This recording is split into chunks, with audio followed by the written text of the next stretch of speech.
are back at it here in the foyer of the House of Commons. It is, what day is it? It's Thursday. 18th. It is Thursday the 18th of October, 2 days after the throne speech, and we are right in the middle. Hey, get out of here. Tim Nelmans, Sun Media. Something to say? All right. We are back here in the foyer of the House of Commons, as I said, and we are back to discussing the issues that matter to Canadians. Enough of this political posturing, enough of election talk. Let's talk about you and the issues that matter to Canadians and their families. And one of those we've talked about before on MPTV, we're back for an update, is fetal alcohol syndrome, a very important issue, and it is being championed by one of the most effective members of Parliament in the chamber today, Paul Szabo of Mississauga. Now, Paul, give us an update from the last time we talked about this issue a few months ago. Are you any closer to your quest, or are we any closer on the issue as a whole? And well, I know you've got some other jurisdictional news here. Absolutely. As well. We've got the bill was debated in the last session, but with prorogation, it had to be reset. So now we're starting again at the second reading. I will be speaking in the House to again make the case in the House on Monday, October 29th. And in the last time we debated it, though, the government spoke against it, and they spoke against it because they said simply warning labels don't work.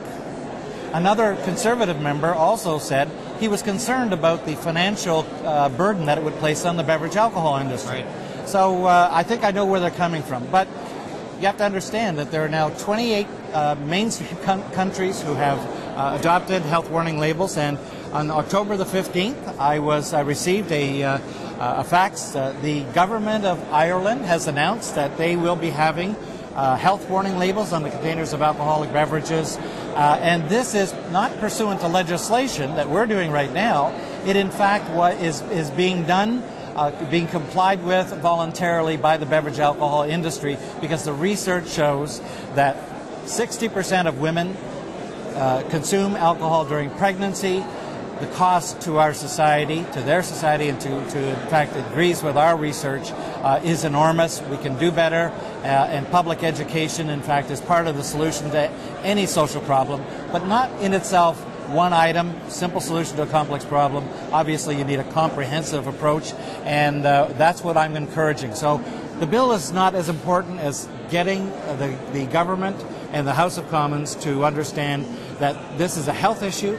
It's important for all Canadians, it's very pervasive, and it is linked to basically responsible use of alcohol, not only during pregnancy, but certainly in driving. All right, so let me come back to this voluntary compliance. Are you any closer here? Do you have any indication that our industry at all would be amenable to any kind of voluntary, or do they need to feel the cold breath of legislation on the back of their neck? Yeah, no, listen, they have they spent $100,000 the last time I had this bill lobbying MPs. They took them to High's restaurant to convince them that we didn't need this. They're fighters. They are the single most powerful lobby in the country, the beverage alcohol industry.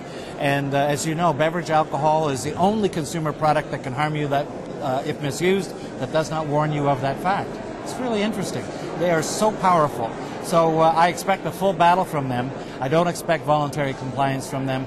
But that means that we have to update our research. We have to get the consensus of Parliament that this makes sense. It's good for Canadians. And this is a good legislation to support.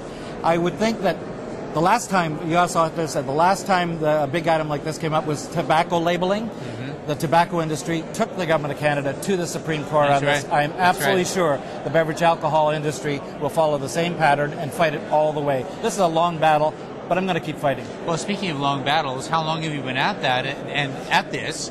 And do you feel you're any closer to your Holy Grail yet? Well, listen, it's been since, it's 12 years now. It's 12 years. I can tell you that there is nobody in the House of Commons that doesn't know what fetal alcohol syndrome is. That's important. The public education of the legislators. I have produced a lot of material. We have posters that appear all across Canada. I've distributed tens of thousands of pieces of literature on a program called Drink Smart Canada. I've liaised and helped a number of NGOs who are working on fetal alcohol syndrome. Public education and knowledge in my own publications, and I've provided MPs with information for householders.